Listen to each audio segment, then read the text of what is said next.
श्री सूर्याय नमः। सूर्यमण्डलाष्टकम्। नमः सवित्रे जगदेकचक्षुषे जगत्प्रसूतिस्थितिनाशहेतवे त्रयीमयाय त्रिगुणात्मधारिणे विरञ्चि नारायण शङ्करात्मने। यन्मण्डलम् दीप्तिकरम् विशालम् रत्नप्रभम् तीव्रमनादिरूपम् दारिद्र्यदुःखक्षयकारणम् च पुनातु माम् तत्सवितुर्वरेण्यम्।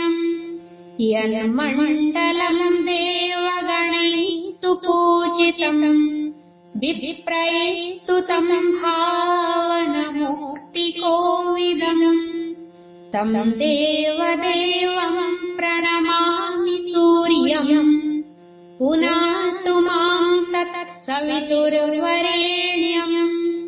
यन्मण्डलम् ज्ञानघनत्वगम्यम् त्रैलोक्यपूज्यम् त्रिगुणात्मरूपम् समस्ततेजोमय दिव्यरूपम् पुनातु माम् तत्सवितुर्वरेण्यम्।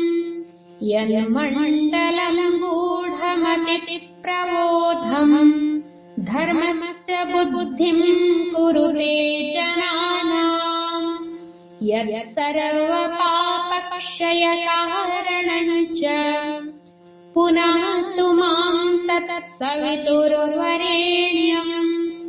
यन्मण्डलम् व्याधिविनाशदक्षम् यद्यजुस्तामसु सम्प्रगीतम् प्रकाशितम् येन च भूर्भुवः स्वः पुनातु माम् तत्सवितुर्वरेण्यम्। यन्मण्डलम् वेदविदो वदन्ति गायन्ति यच्चारणसिद्धसङ्घाः यद्योगिनाम् योगयुषाम् च सङ्घाः पुनातु माम् तत्सवितुर्वरेण्यम्। यन्मण्डलम् सर्वजनेषु पूजितम् ज्योतिश्च कुर्यादिह मर्त्यलोके यत्कालकल्पक्षयकारणम् च पुनातु माम् तत्सवितुर्वरेण्यम्।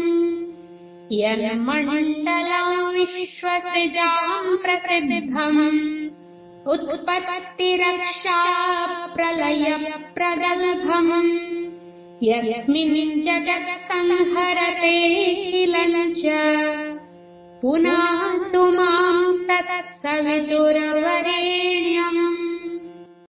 यन्मण्डलम् सर्वगतस्य विष्णो रात्मा परम् धाम विशुद्धतत्त्वम् सूक्ष्मान्तरैर्योगपथानुगम्यम् पुनातु माम् तत्सवितुर्वरेण्यम्। यन्मण्डलम् वेदविदोपगीतम्